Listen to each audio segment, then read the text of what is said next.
Hi, it's Mallory with Mortgages with Mallory, your go-to mortgage professional in West Michigan. And today I am so excited to be here with our Realtor of the Month, Robbie Bosch. Robbie and I have been working together for 8 years now, and I met her through a listing agent actually. And he was an agent that I worked with, and Robbie was representing buyers as a client on that house. And was running into some trouble and he said, "Well, call my girl Mallory." And she called me and we've been working together ever since. I love Robbie. I think Robbie is awesome. You had some financing trouble with your guy and he needed help. And then you were like, "I like you. I think I want to work with you." And I'm like, "Let's go to lunch." Robbie is amazing. She is a wonderful realtor here in West Michigan. And I love working with Robbie because she's professional, she's educated, and she really does treat her clients like family. I'm going to let Robbie introduce herself now to everybody. I'm Robbie Bosch, and I'm a realtor with Keystone Home Group Realty in Grand Rapids. I started my career about 12 and a half years ago. I had retired from a professional position at Steelcase. I was a senior project manager for new product development and launch. My kids were in travel sports, it became too much. So I decided to retire. But because I've been used to having a career my entire life, after I organized my closets, cleaned all the junk drawers, I decided, oh boy, I need to do something else. Within a 48-hour period, three different random people said, "You should be in real estate." I took that as winks from God, and here I am.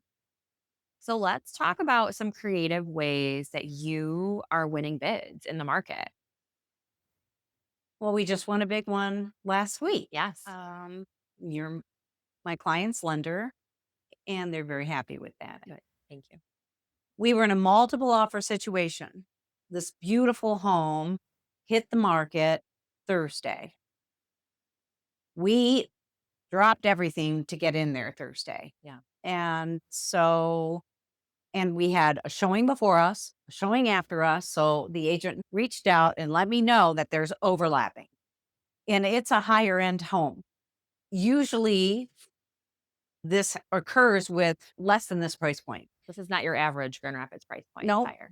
And my cute little clients, we walk in and they're like, "This is our dream home." And I'm like, they just loved everything about it. And they're carrying their 2-year-old and they're pumped. And I hadn't actually done a deal with this agent, maybe way back. She was in my phone.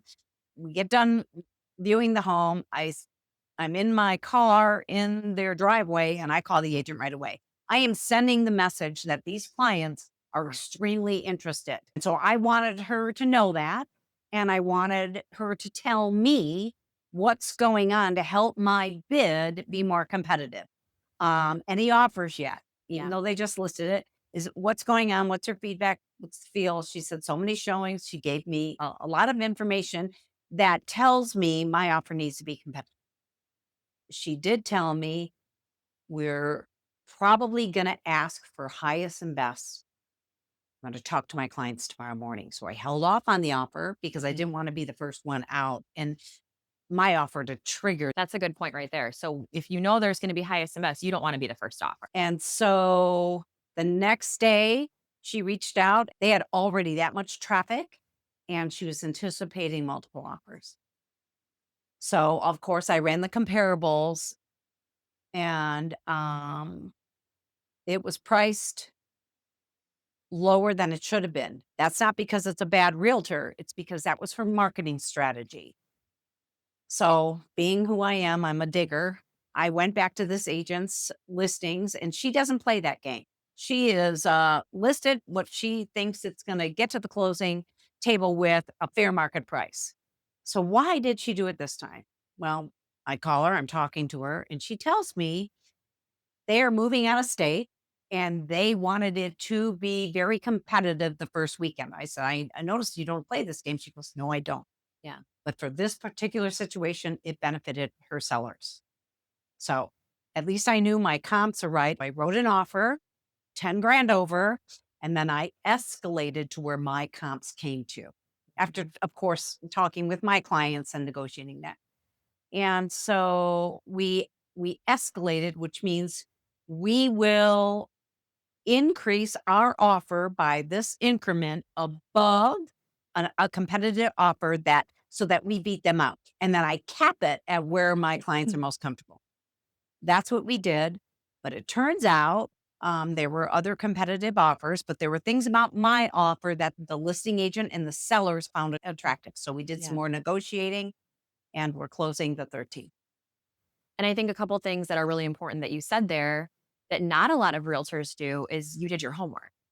You have to do your homework. You looked at what the comparable sales were and you were like, this is low. You called and asked, why did she? Because it's not her MO. There's a lot of realtors that list every property low, and that's their marketing strategy, but this one isn't. So I think that's important because a lot of realtors, they don't look at comps for their buyers. They That just put the and I offer in. always call the listing agent if my clients are because I want to form a connection Mhm. and let that agent know I'm going to be easy to work Yeah, with yeah, and it'll be a smooth transaction. And this is how qualified my buyers are. yes. And so I think you have to make that connection. Just don't whip offers out there. No, Anytime an agent calls me, I like it. yeah, I like and they're showing interest for yeah. they're showing interest because they want to win for their client. They want to do a good job for their client. And to me, that is what they should be doing. Well, and that just goes to prove who you work with matters, right? Who Who you you work work with with. absolutely matters. It's not always about being the highest offer. It's about the other things and what you put in your offer, right? A good point, Mallory. It's not about just price. It's how much are they putting down. It's are they going to have inspections? I don't Who waive your lender inspections. is. Who your lender is? Yes, that does help. Oh, I love that lender. Or at least if it's somebody they know, right? Even work with Um, regularly, at least they kind. yes. How much possession do the sellers need? Can we offer that? You learn that by calling the other agent. What's important to the sellers? Yep. I always ask that question right before I write the offer. What is the most important thing to your sellers Yeah. besides price? And they tell me most of Yeah. the time. Yeah. And so And that's you get where the secret sauce to write the best offer. So these same clients were able to put in that offer non-contingent on the sale of their house. So how were you able to go about doing that and putting the offer in that way? Because that obviously makes your offer more attractive to be non-contingent versus contingent. exactly. So when I have a listing and I sit down with my clients, these particular clients, I knew they have a house to sell and they want to purchase a home. So I come with all documents representing both sides so I can explain to them the process. Yeah. Then I ask them, do you have to sell first before you can buy another home? Do you have a place to live? If we list your house, get the money, you can go live somewhere else while we search. Mhm. All those kind of things. They answer me. So I really got to know them and their situation. And they are like poster child clients. They are very good with their money. They're very conscientious about the decisions they make. And they're all both intelligent Yeah. type of individuals. So they did make my job a lot easier. We talked about all the different scenarios. And then we decided that if we find the perfect home, we'll lock and load on the best scenario for them. Meanwhile, they're scurrying around. I sent them a window cleaner contact, cleaning lady contact, just to do the final things to make the house perfect. I went through the house and Yeah. said, get rid of this, this, this. We got to do this, this, this. Yep. I gave them a photo shoot checklist. They're ready to go.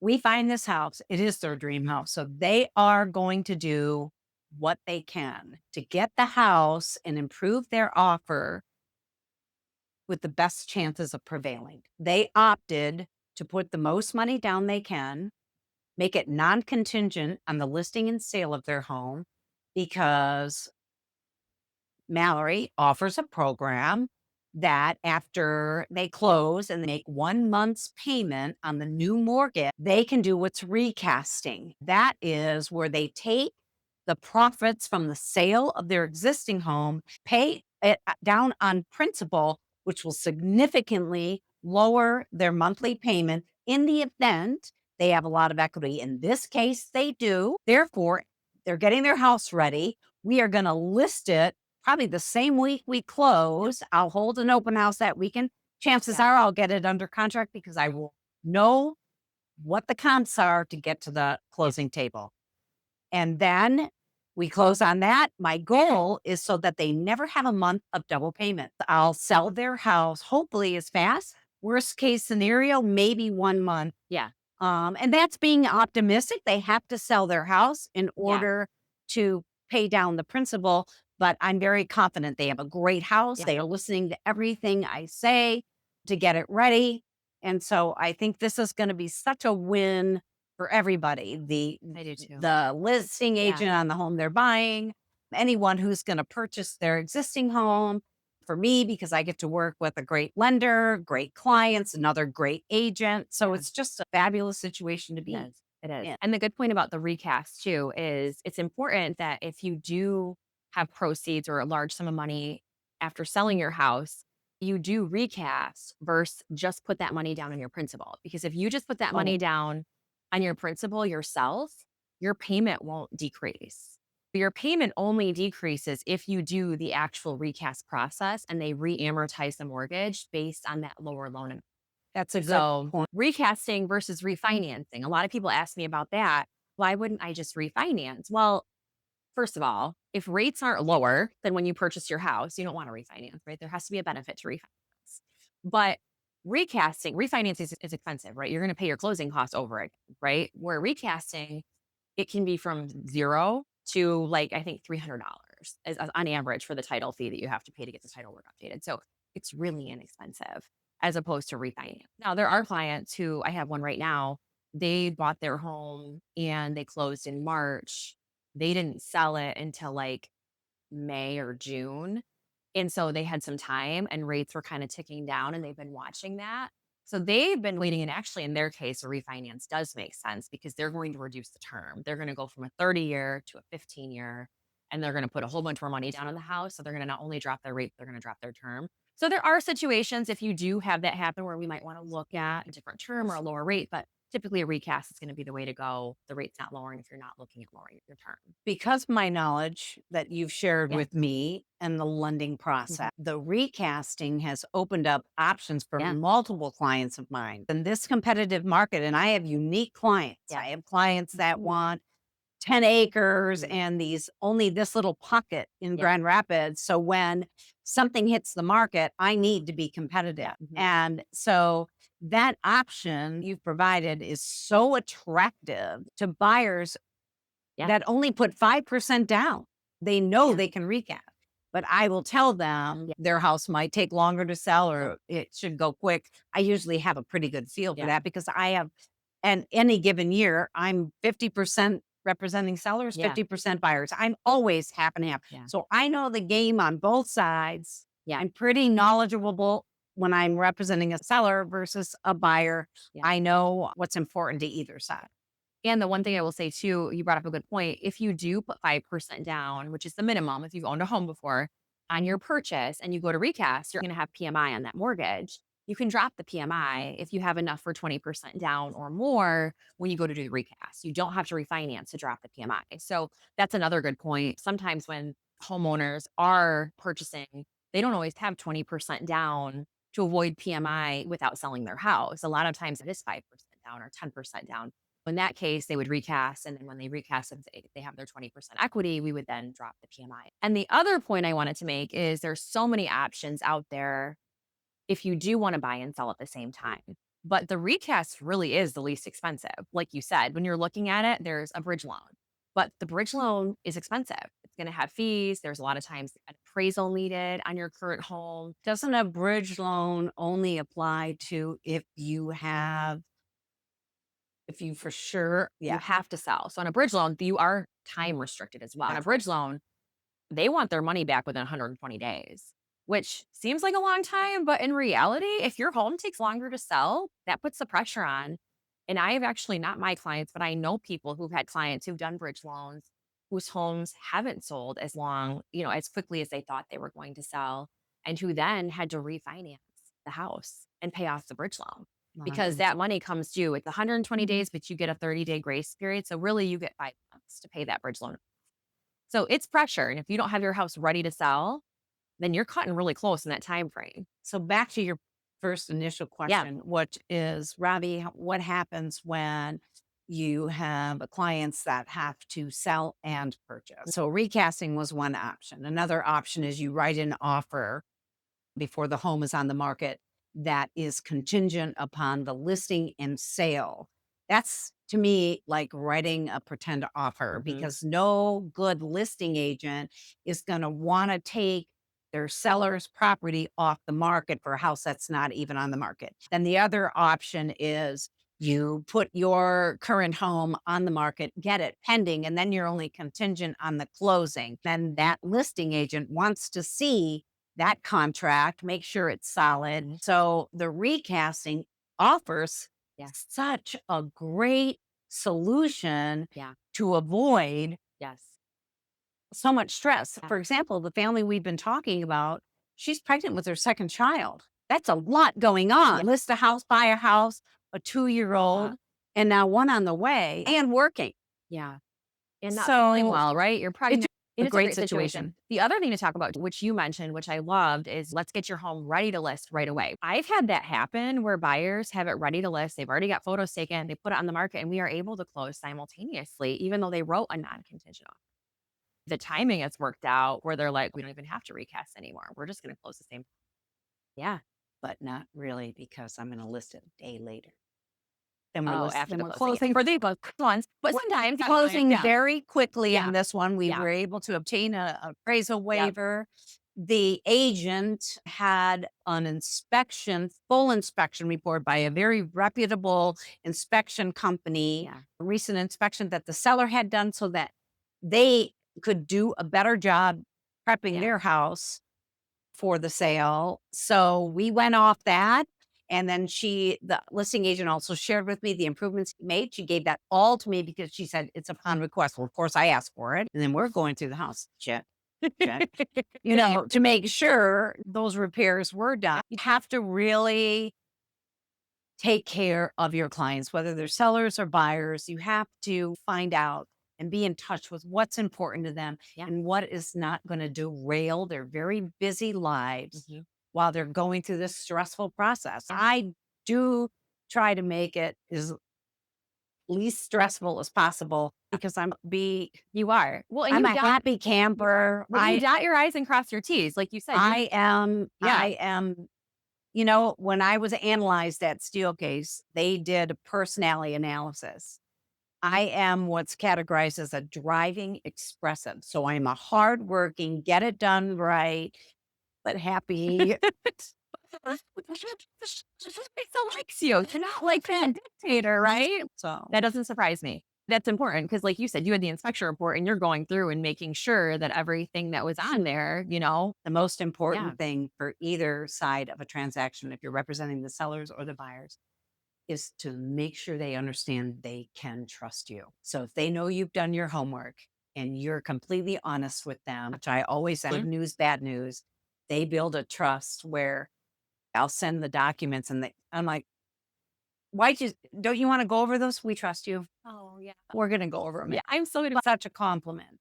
It's the biggest compliment. You've talked a lot about this on the importance of not using discount brokers and how you're worth every penny when you are listing a house, right? And about how, there is an importance of when you do go to Well, list your house. discount brokers, that's a marketing strategy. Yeah. So that's okay. Yeah. But there are client sellers that will interview different agents when they're making a decision on which agent they're going to pick to list their house. I have won multiple times against discount because they say, would you be willing to cut your commission? And I'm like, no, I'm worth every dime. And Yeah. this is why I'm Yeah. worth every dime. And a lot of times it's the wife. I'm going with her. Yeah. And then this one guy called me back and he said they already had interviewed other agents. And he says, my wife wants to go with you. Will you drop down to this? And I said, nope. He goes, aren't you a feisty little shit? And I said, yes, I am. I said, but once we're under contract, if the home doesn't appraise or Yeah. something else goes wrong with the inspections, I'm a team player. Yeah. So at that point, if I decide to cut my commission, which I have done many times when it is the benefit of the whole team, the other side, my side, all parties, that is when, what are we all going to do to make this deal get to the table? That is what you have to do. And don't cut it up front. Let's wait and see if we need to, right? There are many clients I have that are what I would categorize as A+ clients who bring in me so much business. They are, and They're good clients in of themselves and talking me up. And so their family, Yeah. Their I'm gonna family. probably give a little break there Yeah. and do up the closing gift. And you do give great closing gifts. I I do. feel I like you're look at good. every client. I'm Yeah. not gonna just send out the standard closing gift. Yeah. Each client has different needs. If they're buying a home and I notice those windows are nasty, I'll Yeah. buy window cleaning for their closing gift. Which is nice. If they love travel or if they love Target or whatever they love, if they want to make repairs, I Yeah. could go to Home Depot, get a gift card. They're all different. Yeah.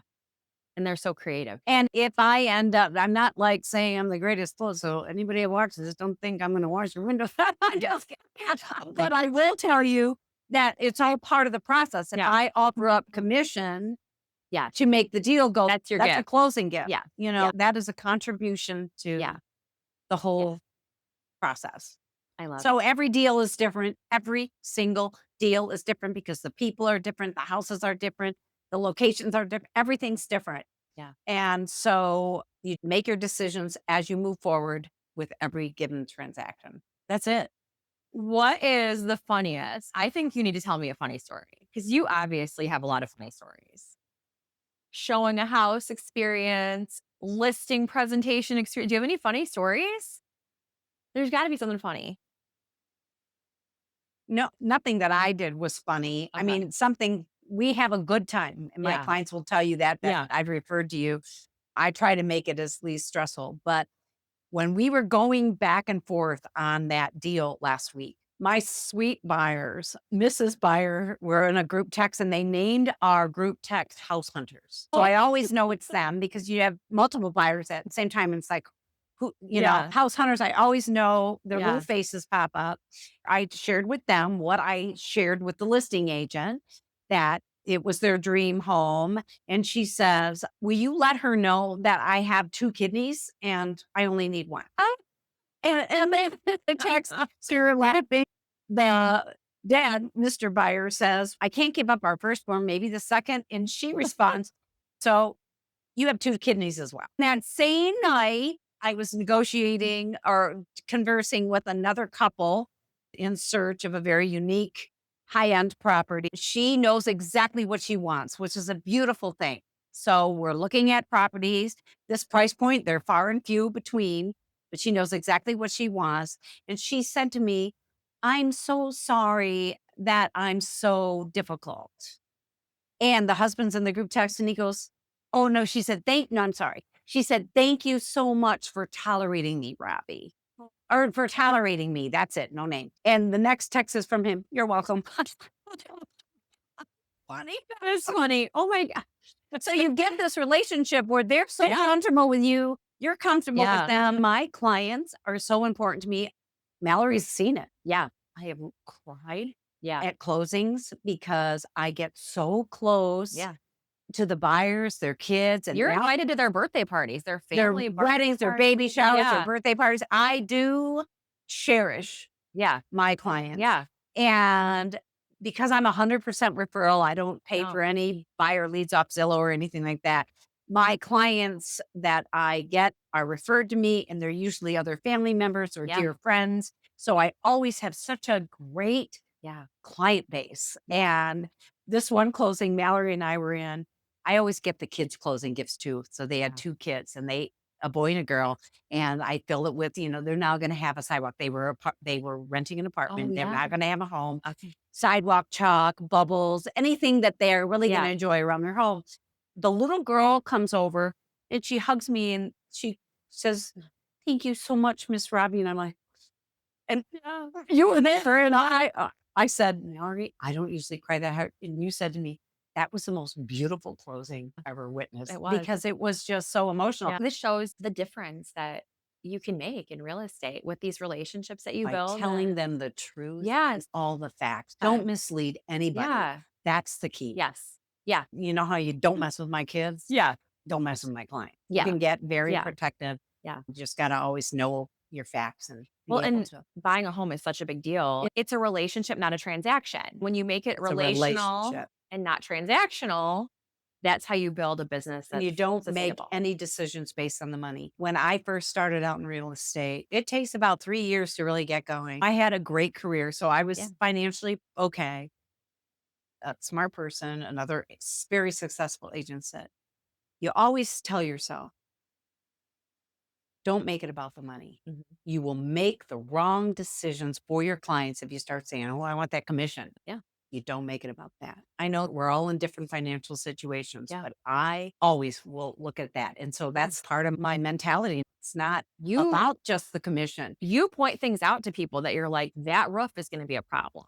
And you do like, I'll go back 3 yeah, sales yeah, because a lot of sellers say, "I don't know how old the roof yeah. is." Well, you kind of just bought it 2 years ago. So I'm just wondering why that's know that. I will go back in history Yeah, for my buyers and I'll say that roof is 24 yeah. years old or, whatever. Well, that Or roof is that only lot 8 years old. yeah, I mean, I can find good news out and bad, but yeah. I do the digging, not on every house I show them.